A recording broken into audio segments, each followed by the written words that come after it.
அனைவருக்கும் வணக்கம். ரஜினிகாந்த் அவர்கள் ஆன்மீக அரசியல் என்பதை அறிவித்து விட்டார்.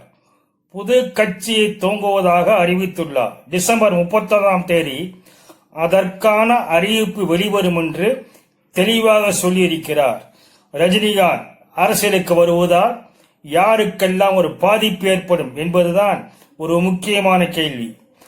அஇஅதிமுக ஆட்சியில் இருப்பது இந்த ஆட்சியை தக்க வைத்துக் கொள்ள முடியுமா என்ற ஒரு கேள்வி.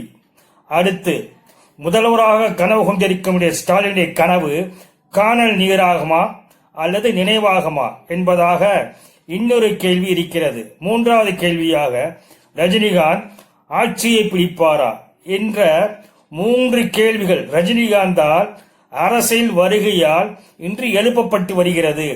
ஊடகங்கள் கூட இதை குறித்து விவாதிக்கின்றன. ரஜினியின் அரசியல் வருகை அதிமுக கூட்டணியை வலுவிழக்க செய்யுமா, திமுகவின் கூட்டணியை வலுவிழக்க செய்யுமா, எந்த கட்சிக்கு பாதிப்பு, இது ரஜினி எந்த அளவுக்கு பாதிப்பு ஏற்படுத்துவார் என்பதாக விவாதம் நடத்தப்பட்டு விட்டன.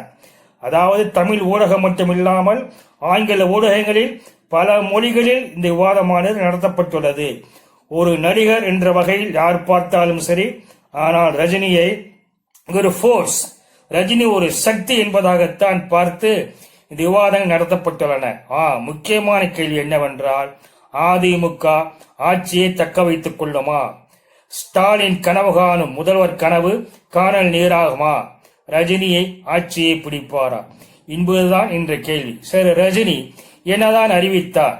ரஜினி அறிவிக்கின்ற பொழுதே அவர் அறிவிப்பில் ஒரு ஃபோர்ஸ், ஒரு வேகம் தெரிகிறது. இதுதான் ரசிகர்கள் மத்தியிலே வழக்கம் போல ஒரு எழுச்சியை ஏற்படுத்தி இருக்கிறது. இப்போது இல்லை என்றால் எப்போதுமே இல்லை, மாற்றுவோம், எல்லாத்தையும் மாற்றுவோம் என்று ரஜினி அறைகூவல் விடுப்பது போல அவர் ஒரு ட்வீட் செய்துள்ளார். அதாவது மாற்றுவோம், எல்லாத்தையும் மாற்றுவோம் என்பது ஆன்மீக அரசியல் என்றால், இங்கு காலங்காலமாக பேசப்பட்டு வரும் திராவிட அரசியலுக்கு மாற்றாக ஒரு அரசியலை கொண்டு வருகிறார். திராவிட அரசியல் என்பது அனைவரும் அறிந்த வகையில் அது ஒரு பகுத்தறிவு அரசியல், சுயமரியாதை அரசியல் என்ற பெயரிலே இந்து மதத்தை இழிவுபடுத்தி பேசுவது, இந்து தெய்வங்களை இழிவுபடுத்தி பேசுவது, இந்து சடங்குகளை அவதூறாக பேசுவது என்று ஒரு குறிப்பிட்ட மதத்தை மட்டுமே அவர்கள் அவதூறாக பேசி வருகிறார்கள். எனவே ஆன்மீக அரசியல் என்பது இந்த திராவிட அரசியலுக்கு ஒரு மாற்றாக அமையும் என்பதுதான் ரஜினி கொடுத்த விளக்கம். அதாவது ரஜினி மேலும் தெளிவாக சொல்கிறார், ஆன்மீக அரசியல் என்றால் என்ன? நேர்மையான, நாணயமான, ஊழலற்ற, ஜாதி மத பேதமற்ற ஒரு அரசியல் உருவாகும். இந்த அரசியல் தான் ஆன்மீக அரசியல். அற்புதம் நிகழும், அதிசயம் நிகழும் என்று ட்வீட் செய்துள்ளார். அதன் பிறகு பத்திரிகையாளர் பேட்டிலும் இதையே தெரிவித்துள்ளார். ரஜினியால் எந்த அளவுக்கு மாற்றத்தை உருவாக்க முடியும், ரஜினியால் எந்த அளவுக்கு ஒரு சக்தியாக இங்குள்ள அதிமுக திமுக கட்சியாக செயல்பட முடியும் என்பதை பற்றி விவாதம் நடந்துள்ளது. சரி, நாம் பொதுவாக பார்த்தோம் என்றால் தனிப்பட்ட முறையில் அஇஅதிமுகவிற்கு 31% வாக்குகள் இருக்கின்றன, திமுகவிற்கு 25% வாக்குகள் இருக்கின்றன. இந்த வாக்குகளில் எந்த பிரச்சனையும் இவர்களுக்கு ஏற்பட போவதில்லை. அதன் பின் கூட்டணி கணக்குகளாலும் பொதுமக்களின் வாக்குகளாலும் தான் ஆட்சி மாற்றம் ஏற்பட்டு வருகிறது.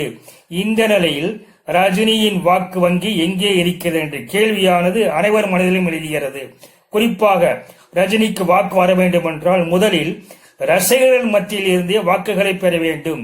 ரசிகர்கள் என்பவர்கள் அனைத்து கட்சியிலுமே இருக்கிறார்கள். திமுக, அதிமுக, பாமக, கம்யூனிஸ்ட் போல எண்ணற்ற கட்சிகளில் ரசிகர்கள் இருக்கிறார்கள். இவர்கள் அனைவருமே ரஜினிக்கு வாக்களிப்பார்களா, ரஜினிக்கு ஆதரவு தருவார்களா என்பதுதான் முதல் கேள்வி. தமிழக அரசியலும் சினிமா துறையும் இரண்டர கலந்தது. ஒன்றை ஒன்று யாராலுமே பிரிக்கவே முடியாது என்பதற்கு உதாரணமே தமிழக அரசியல், சினிமா அரசியல். எம்ஜிஆர் வந்த பொழுது நடிகனால் எதுவும் செய்ய முடியாது என்ற பொழுது அன்று ரசிகர்கள் எடுத்த முடிவு எம்ஜிஆரா திமுகவா என்ற ஒரு முடிவுக்கு வருகின்றதில் அவர்கள் திமுக விட்டுவிட்டு ஒட்டுமொத்தமாக எம்ஜிஆருக்கு ஆதரவளித்தார்கள். அதேபோல் விஜயகாந்த் வந்த பொழுது கூட விஜயகாந்தா அரசியலா என்ற பொழுது விஜயகாந்தை ஆதரவளித்தார்கள். விஜயகாந்த் முதன்முறை சட்டமன்றத்தில் 8.5% வாக்குகளும் பின் மக்களவைத் தேர்தலில் 10.5% வாக்குகளையும் பெற்றவர். அதேபோல் ரஜினிக்கும் இதே நிலைமைதான். ரசிகர்களால் உருவாக்கப்படும் ரஜினியா அல்லது அரசியல் கட்சியா என்ற நிலை உருவானால் அனைவருமே உணர்வு பூர்வமாக ரஜினிக்கு ஆதரவளிப்பவர்கள். அவருடைய திரைப்படம் வெளியானால் பல ஆயிரம் ரூபாய் கொடுத்து கூட அவர்கள் திரைப்படம் பார்க்க தயாராகிறார்கள். ரஜினி திரைப்படம் வெளியான நாளன்று கார்ப்பரேட்டில் ஐடி செக்டார்கள் விடுமுறையை விடப்பட்டு டிக்கெட் வாங்கி வழங்கப்பட்டுள்ளன. இந்த அளவுக்கு ரஜினிக்கு ரசிகர்கள் மத்திய செல்வாக்கு இருக்கிறது என்றால் ஒட்டுமொத்தமாக ரசிகர்கள் ரஜினியை ஆதரிப்பார்கள். ரஜினி அரசியல் கட்சியாக காத்திருந்தவர்கள் நேற்று என்ன செய்தார்கள் என்றால், ரஜினி அரசியல் கட்சி அறிவித்த உடனே பல ஊர்களில் பட்டாசு வெடித்து கொண்டாடி இருக்கிறார்கள். உடனடியாக ரஜினியின் பேனர்கள் தயாரிக்கப்பட்டு விட்டன. ரஜினியின் படம் போட்ட பனியனும் தயாரித்து விட்டார்கள். மாற்றுவோம், எல்லாத்தையும் மாற்றுவோம் என்று ரஜினியின் படத்துடன் பனியன் அணிந்து கொண்டு நிற்கிறார்கள், ஊர்வலமாக செல்கிறார்கள். இப்படிப்பட்ட ஒரு பரபரப்பை ரசிகர் மத்தியிலே ரஜினி ஏற்படுத்தி விட்டார். எனவே ஒட்டுமொத்தமாக ரசிகர்கள் ரஜினிக்கு ஆதரவளிப்பார்கள். இரண்டாவது யார் ஆதரவு தருவார் என்றால் பொதுமக்கள். ஏன் பொதுமக்கள் அவ்வளவு முக்கியமானவர் என்றால், ஒரு ஆட்சி மாற்றம் பொதுமக்கள் வாக்குகளால் தான் முடிவு செய்யப்படுகிறது. இந்த பொதுமக்கள் வாக்குகள் என்பது தமிழகத்தில் 20-25% இருக்கிறது. திமுக மாறி அதிமுக, அதிமுக மாறி திமுக என்று மாறி மாறி ஆட்சி மாறுவதற்கு காரணமே பொதுமக்களின் வாக்குகள். இந்த பொதுமக்கள் எப்பொழுதுமே ஆட்சி மாற்றத்தை விரும்புகிறவர்கள். அதனால்தான் ஒவ்வொரு 5 ஆண்டுக்கு ஒரு முறையும் ஆளுங்கட்சிக்கு எதிராக வாக்களித்து எதிர்கட்சி ஆட்சிக்கு கொண்டு வருபவர்கள். இவர்களுக்கு திமுக அதிமுக என்பதை தவிர வாய்ப்புகள் கிடைக்கவில்லை. மூன்றாவது ஒரு வாய்ப்பாக ரஜினிகாந்த் சூப்பர் ஸ்டார் என்ற அந்தஸ்தில் உள்ளவர், நல்ல பெயர் எடுத்தவர் அரசியலுக்கு வந்தால் இந்த வாக்குகளை ரஜினிகாந்தால் ஈர்க்க முடியும் என்பதே உண்மை. அந்த வாக்குகளில் அவர் சுமார் 15-20% தன் பக்கம் இழுத்து விடுவார் என்றே சிலர் ஊடகங்களில் விவாதம் செய்துள்ளனர். இதன் பிறகு ஆரடிய வாக்குகள் ரஜினி கிடைக்கும் என்றால் பெண்களின் பெரும்பான்மையான வாக்குகள் ரஜினிக்கு செல்ல வாய்ப்பு இருக்கிறது. இதை பற்றி பல ஊடகங்கள் நிருபர்கள் பெண்களிடம் கேட்ட பொழுதும் சரி, இணையதள ஊடகங்களில் உள்ள நிருபர்கள் கேட்ட பொழுதும் சரி, பெண்களின் வாக்கு ரஜினிக்கு என்று சொல்லியிருக்கிறார்கள். சரி, மூன்றாவது எங்கிருந்து ரஜினிக்கு ஆதரவு வரும்? அதாவது முதலாக வாக்களிப்பவர்கள் 18 வயது நிரம்பி முதல் வாக்காளர்கள். அவர்கள் அனைவரும் இளைஞர்கள், பெரும்பாலும் சினிமா ரசிகர்கள், சினிமாவோடு உணர்வுபூர்வமாக ஒன்றியவர்கள். இந்த புதியவர்களுக்கு 18 வயது நிரம்பி வாக்காளர்களுக்கு எந்த அரசியல் கட்சியின் பின்னணியும் தெரியாது. இவர்களின் வாக்கு யாருக்கு செல்லும் என்றால், யாருக்கு ஈர்ப்பு இருக்கிறதோ, யார் ஒரு போர்ஸாக வருகிறாரோ அந்த வகையில் ரஜினிக்கு இவர்கள் வாக்கு சென்றுவிடும் என்பதுதான் ஒரு அபிப்பிராயம் நிலவுகிறது. அதாவது ரசிகர்களின் வாக்குகள், பொதுமக்களின் வாக்குகள், அதாவது ஒவ்வொரு முறையும் ஆட்சி மாற்றத்தை விரும்புகின்றவர்கள், அடுத்து பெண்களின் வாக்குகள், அடுத்து புதிய வாக்காளர்கள் 18 வயது நிரம்பியவர்கள் முதலாக வாக்களிக்கும் பொழுது ரஜினிக்கு வாக்களிக்கலாம். இந்த வகையில் ரஜினியின் வாக்கு வங்கியானது இங்கு அதிகரித்து வருகிறது. சரி, ஒரு நடிகனால் இதை மாற்ற முடியுமா?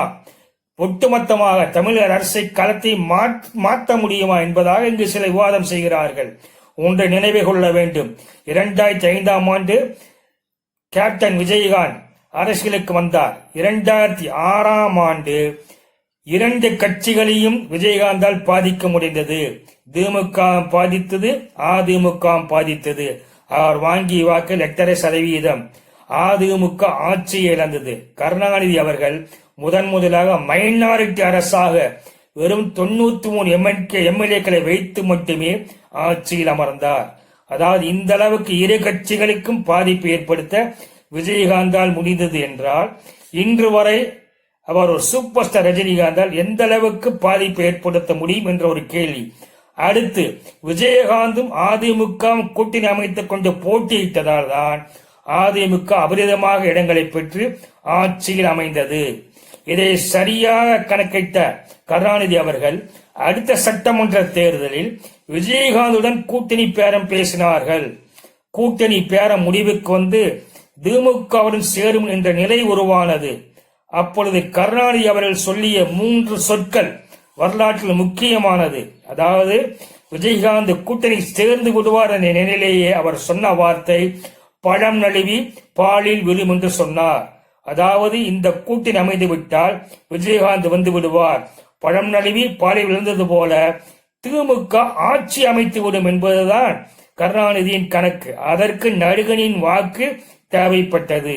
ஆனால் இதுக்கு எதிராக செயல்பட்டவர்கள் மக்கள் நல கூட்டணி என்று வைத்துக் கொண்டு வைகோ, திருமாவளவன், இந்திய கம்யூனிஸ்ட், மார்க்சிய கம்யூனிஸ்ட் கட்சிகள் ஒன்று சேர்ந்து விஜயகாந்தை மக்கள் நல கூட்டணியின் முதல்வர் வேட்பாளராக அறிவித்து நிற்க வைத்தார்கள். இதனால்தான் அன்று திமுக இரண்டாவது முறையாக சட்டமன்ற தேர்தலில் தோல்வியடைந்தது. விஜயகாந்தின் ஆதரவை கிடைத்திருந்தால் திமுக ஆட்சிக்கு வந்திருக்கும். விஜயகாந்தின் ஆதரவை இழந்ததால் திமுக இரண்டாவது முறையாக தோல்வியடைந்தது. இப்பொழுது மூன்றாவது முறையாக சட்டமன்ற தேர்தலில் சந்திக்கப் போகிறார்கள். அதே மக்கள் நல கூட்டணி அந்த கூட்டணியை கலைத்துவிட்டு இன்று ஸ்டாலினோடு கூட்டணி வைத்துக் கொண்டிருக்கிறார்கள். இதையே மக்கள் பார்த்து கொண்டிருக்கிறார்கள். அப்படி என்றால் விஜயகாந்த் என்ற நடிகருக்கு எவ்வளவு சக்தி இருந்ததோ அதுபோல் ஏன் ரஜினிகாந்த் ஒரு சக்தி இருக்கக்கூடாது என்பதுதான் கேள்வி. அது மட்டுமல்லாமல் நேற்று தமிழறிவு மணியன் பேசுகையில், அதாவது ரஜினிகாந்துடன் தூக்குகின்ற கட்சியில் பாமக கூட்டணி அமையும், அதற்கான வாய்ப்பு இருக்கிறது என்று தெளிவாக சொல்கிறார். அப்படி என்றால் ஒரு கூட்டணி குறித்து ஏதாவது பேசுகிறார்கள் என்பதே உண்மை. இது குறித்து ராமதாஸ் மறுப்பு தெரிவிக்கவில்லை. அதே வேளையில் டிடிவி தினகரன் கூட நாங்கள் கூட்டணி வைக்க மாட்டோம், அது எங்களுடைய வாக்குகளை பாதிக்கும் என்று ரஜினியின் சார்பாக தமிழறிவு மணியன் சொல்கிறார். அதாவது கூட்டணிக்கான ஏற்பாடுகளை இவர்கள் செய்து கொண்டிருக்கிறார்கள். அதில் முதல் கட்டமாக பாமகவுடன் இவர்கள் பேசியிருக்க வேண்டும். பாமக ரஜினி கட்சியின் கூட்டணி இணையும் என்பதாக தமிழறிவன் சொல்லியிருக்கிறார். அதாவது மிக தெளிவாக காய்களை நகர்த்திக் கொண்டிருக்கிறார்கள். தமிழகத்தில் ஒரு வெற்றிடம் இருப்பது என்பது உண்மை. அன்று வெற்றிடத்தை ரஜினியால் நிரப்ப முடியும். ஏனெனில் அவர் இன்று வரை அவர்தான் ஒரு சூப்பர் ஸ்டார். தமிழக அரசியல் உணர்ச்சிகரமான அரசியல், சினிமாவோடு பின்னி பிணைந்தது. சினிமா நடிகன் வந்தால் அதற்கு ஆதரவு தருவார்கள். அது எம்ஜிஆர் காலத்திலிருந்து ஜெயலலிதா காலத்திலிருந்து துரையலகம் தொடர்ந்து அதைவே செய்து வருகிறது. அதே போல இன்றைய சூழ்நிலையில் ரசிகர்கள் ஒட்டுமொத்தமாக ரஜினிக்கு ஆதரவு அளிக்கலாம். பொதுமக்களின் வாக்குகளும் ரஜினிக்கு போகலாம். பெண்களின் வாக்குகள், புதிய வாக்காளர்கள் 18 வயது நிரம்பிய வாக்காளர்கள் ரஜினிக்கு போகலாம். இந்த சூழ்நிலையில் Rajini is a force to reckon with என்பதுதான் உண்மை. எனவே அதிமுக ஆட்சியை தக்க வைத்துக் கொள்ளுமா? ஸ்டாலினின் முதல்வர் கனவு காணல் நீராகுமா? ரஜினி ஆட்சியை பிடிப்பார் என்பதற்கான விடைதான் ஆன்மீக அரசியல் வருகின்ற சட்டமன்ற தேர்தலில் நமக்கு தெளிவாக்கிவிடும். நண்பர்களே, இந்த வீடியோவை சப்ஸ்கிரைப் செய்யுங்கள். மீண்டும் சந்திப்போம். நன்றி, வணக்கம்.